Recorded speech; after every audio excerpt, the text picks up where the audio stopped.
네, 화제가 된 이슈를 짚어보는 시간 이슈앤스토리입니다. 박상희 심리분석 전문가 양지열 변호사와 함께 이야기 나누겠습니다. 어서 오세요. 어서 오십시오. 반갑습니다.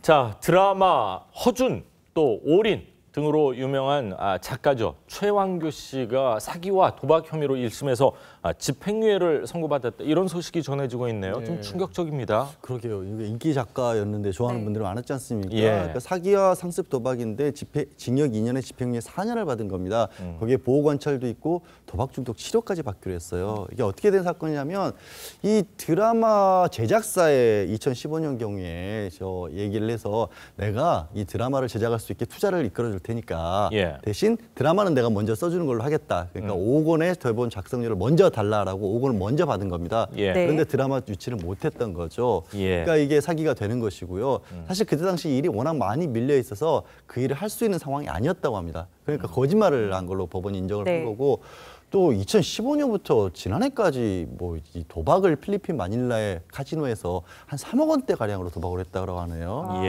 굉장히 재판부에서는 사회적 해악도 큰 범죄를 저지른 거지만 다만 이제 피해 변제를 했기 때문에 집행유예로 해준다라고 밝혔습니다. 네. 드라마 허준 같은 경우에는 뭐 최고 시청률이 60%를 넘을 정도로 굉장히 인기가 많은 그런 스타 작품을 집필하신 분인데 그동안 또 썼던 다른 드라마도 굉장히 유명하잖아요. 네, 그렇습니다. 뭐 올인, 허준, 뭐 굉장한 제목만 들어도 굉장한 드라마들인데요. 그 외에도 더 또 드라마를 좀 열거해드리자면 유명한 주몽 있습니다. 아이리스, 종합병원, 상도 이런 걸 보면 정말 쟁쟁하네요. 쟁쟁한 드라마들을 쓴 스타 작가 중에 스타 작가였습니다. 그렇군요. 예전 사극에서부터 뭐 첩보 영화까지 그 장르도 참 뭐 스펙트럼이 넓다고 해야 될까요? 굉장하신 것 같은데 자, 박완규 작가면 드라마 자료 수집을 위해서 직접 최완규 작가, 최완규 작가 직접 현장에 가보는 스타일로 유명한데 뭐 예들이 굉장히 많죠. 일화들이. 우리가 드라마 볼 때요. 정말 재밌다라고 하는 걸 느끼는 요소 중에 하나가 진짜 같다. 현장감이 든다. 이런 느낌 있지 않습니까? 뭔가 뭐 저렇게 어설퍼 이런 느낌이 아니라 그거를 만들기 위해서 예를 들어서 종합병원을 쓰기 위해서는 2년 동안 실제로 종합병원에서 의료진하고 함께 생활을 했다고 합니다. 그러니까 그 생생한 현장의 느낌을 그대로 대본으로 옮겼던 거고 이게 좀 마음에 걸리는데 올인을 쓸 때 갬블러의 삶을 이해하기 위해서 직접 도박을 했었다라는 얘기가 있나요? 이것 때문에 뭐 도박에 연루되신 건 아닌가 그런 생각이 들거든요. 네, 저는 충분히 가능성이 있다라고 생각을 합니다. 왜냐하면은 이 최 작가가 생각을 할 때 드라마의 가장 중요한 건 스토리고 시청자들의 공감을 얻어야 된다라고 생각을 했기 때문에 사전 준비, 자료 조사 이런 거가 가장 중요하다라고 누누이 강조해왔다는 거예요.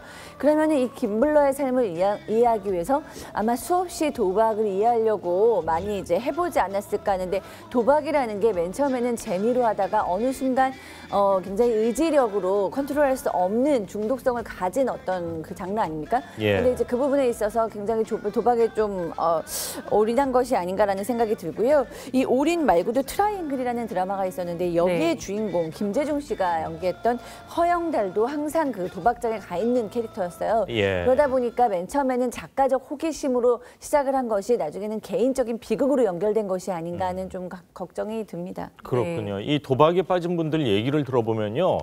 한 번, 특히 이제 도박장에 처음 가거나 카지노에 처음 한 번 갔을 때 얼떨결에 돈을 좀 확 딴다고 하네요. 그게 이제 그 처음 오는 손님을 도박신이 알아서 이렇게 돈을 따게 해줘서 그렇게 해서 푹 빠진다. 결국엔 그렇게 만드는 거군요. 그렇게 시간이 오래 지나다 보면 결국엔 뭐 집이고 뭐고 뭐 전 재산 탕진하는 경우가 굉장히 많은데 자, 최완규 작가 같은 경우는 제가 알기로는 최근까지도 작품 활동을 해서 경제적으로는 지금 여유가 있지 않을까 이런 생각을 했는데요. 그렇진 않았나 봐요.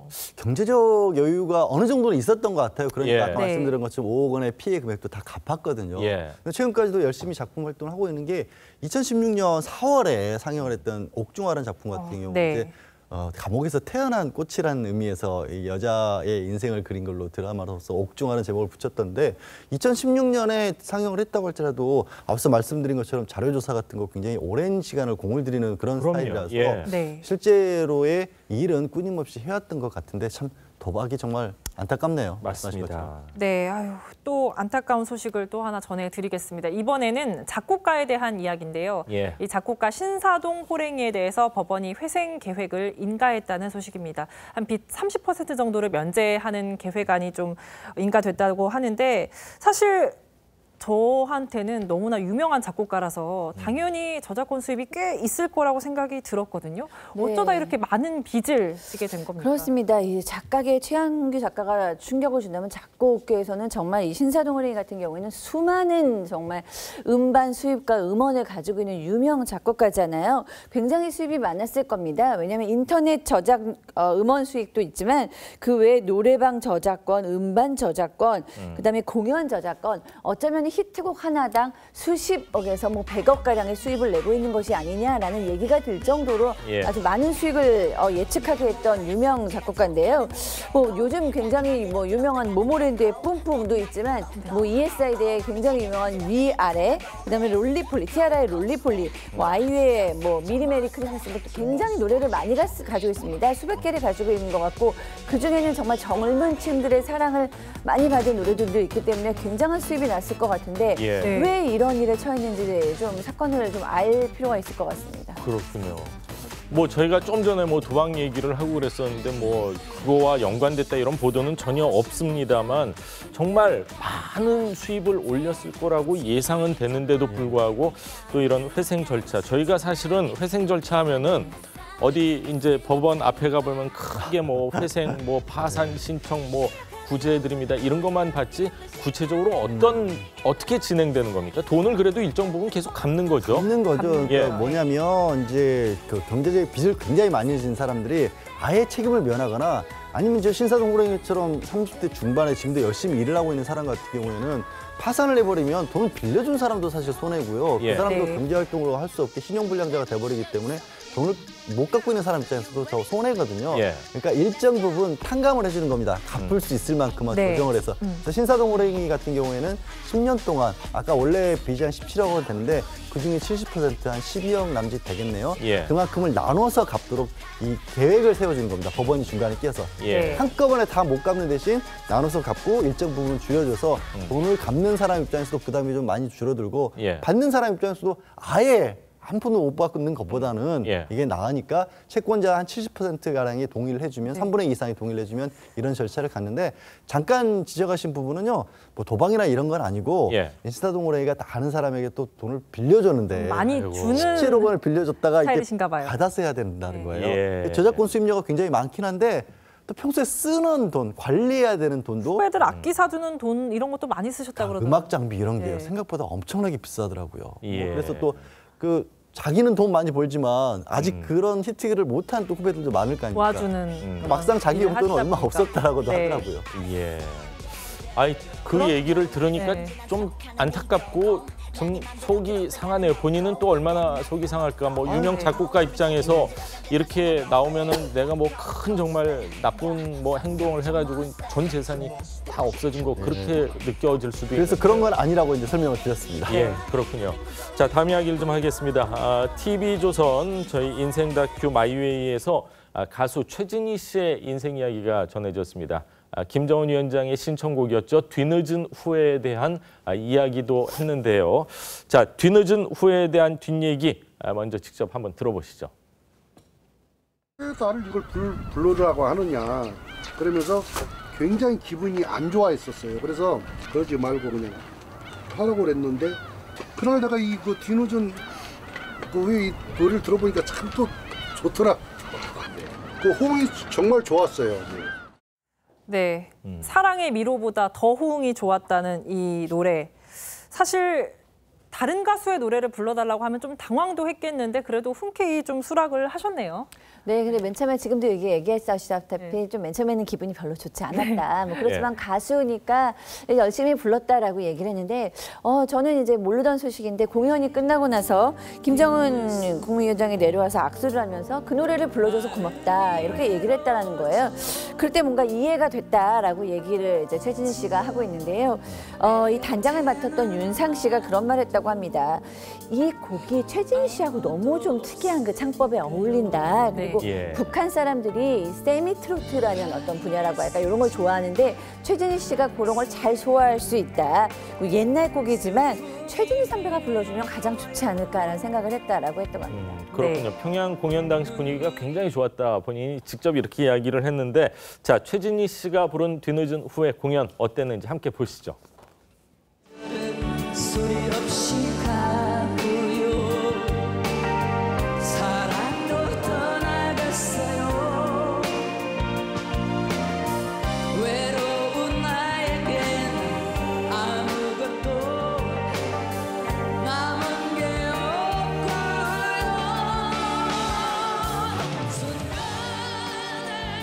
저 모습이 평양 공연 모습입니다. 뭐 화면이나 뭐 무대 조명, 빛 배경, 뭐 코러스라고 하죠. 그리고 악단의 모습을 봤을 땐 사실 저희가 평양인지 우리나라인지 뭐 도저히 알 수가 없는데 저 노래 끝나고 굉장히 분위기가 좋았다고 하는데 자신의 노래처럼 굉장히 잘 소화를 하신 것 같습니다. 예.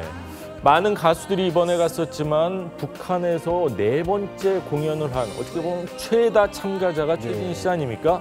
북한에서의 인기가 높기 때문에 북한에서도 좀 요청 내지는 요구가 있지 않았을까 하는 생각입니다. 그랬을 것 같아요. 말씀하신 것처럼 4번째 공연이기도 하고 히트곡도 워낙 많이 있고 또 김정일 전 국방위원장이 최민희 씨 사랑의 비를 그렇게 좋아해서 많이 불렀다고 하고요. 이 최진희 씨랑 얘기를 직접 나눠봤는데 이렇게 말씀을 하시더라고요. 어떻게 해요? 북한 주민들이요. 처음에 자기 노래를 들을 때는 북한 가수들은 막 이렇게 약간 목구슬 같다고 해야 될까? 막 네. 이렇게 좀 고운 목소리 이렇게 얘기를 하는데 예. 최진희 씨 창 보면 그게 굉장히 자분자분하잖아요. 예. 약간 허스키한 듯도 하고 그래서 네. 가만히 처음에는 듣고 있으면 저게 무슨 노래야 하다가 감동이 파도처럼 한순간에 확 밀려온다라고 그렇게 북한 주민들이 자신에게 표현을 해주시더라. 그래서 정말 다 못 알아보는 분이 없대요, 최진희 씨는. 예. 그 정도로 굉장히 인기가 많으신 것 같습니다. 이번에 이 현이와 덕이의 뒤늦은 후에 이 곡을 리메이크 해가지고 이제 또 새롭게 신곡 뭐 발표하시는 것 같습니다. 발표했습니다. 5월 2일 날 이제 리메이크해서 발표를 했고요. 예. 33년 만에 다시 리메이크가 된 건데 예. 원곡보다 조금 빠른 톤으로 한다라고 합니다.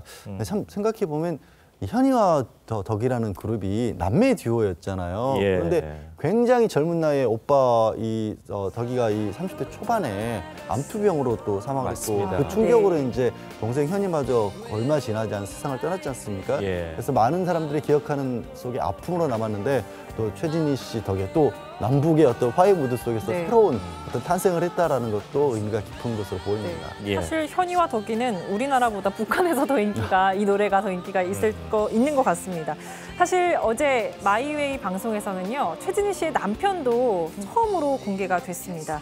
방송 보니까 좀 남편에 대해서 정말 남다른 애정을 갖고 있는 모습이었습니다. 네, 그렇습니다. 여태까지 한 번도 방송에 나오지 않아서 뭐 소문도 무성했다고 합니다. 그런데 그 소문이 무색할 정도로 두 분의 사이가 너무 좋은 인꼬 부부였어요. 지금 결혼한 지 19년 차 2000년에 결혼을 했다고 하고요. 최진희 씨가 한 번 이혼을 한 적이 있는데 그때 너무 뭐 심적으로도 괴롭고 빚도 많아서 가장 절망했을 때인데 남편이 있어서 정말 든든한 버팀목이 되어줬고 평생 가장 큰 아군이자 후원자이자 친구인 것 같습니다. 예. 사실 지금 남편이랑 재혼하기까지는 그래도 용기가 필요하셨을 것 같은데 딸이 옆에서 많이 도와줬다고 합니다. 한번 들어보시죠. 우리 딸이 결혼하라고 하도 그래서 했어요. 자꾸만 이렇게 얘기를 하는 거예요. 내가 좀 되게 많이 폐쇄적이었었어요. 누구 이렇게 사람 잘 못 만나고 그랬었는데 같이 변하더라고요. 엄마한테 정말 필요한 거는 남편만큼이나 딸이 아닌가 하는 생각이 들 정도인데 자, 최진희 씨 앞으로도 많은 사랑받기를 기대하겠습니다. 자, 오늘 두 분 말씀 여기까지 듣겠습니다. 감사합니다. 고맙습니다.